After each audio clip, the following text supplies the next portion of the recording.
Hi friends, good morning. Welcome back to my YouTube channel simple girl स्वागतिया।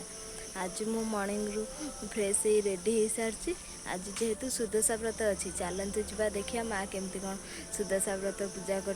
चलतु देखिए।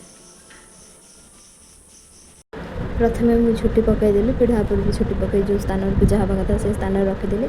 पूजापाई किसी सामग्री सब सजेक रखीदेली।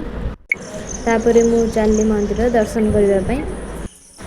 दर्शन कर सारी मु आसिली घर को आसला बेलू प्रथमे माँ वृंदावती को पूजा कर सारे। घर दुआर मुहर प्रथमे कलश बसई पूजा कर सारी।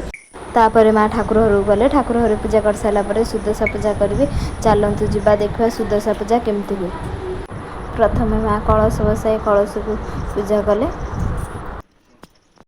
चलतु देखा आगू आगू माँ किपरि पूजा कर लास्ट पर्यंत देखते सब जापर। माँ गुआ को गाधे दे चंदन सिंदूर दे सारापर 10 प्रकार फूल देदेले। तापर ठाकुर 10टी नाम नहीं व्रतर गंठी पकई दुब बरकलपत्र गुड़े ठाकुर बाहर रखीदे।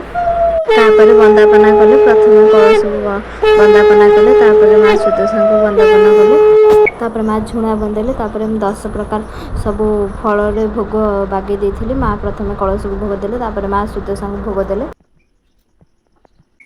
भोग दे सारा पर कर्पूर आरती कले।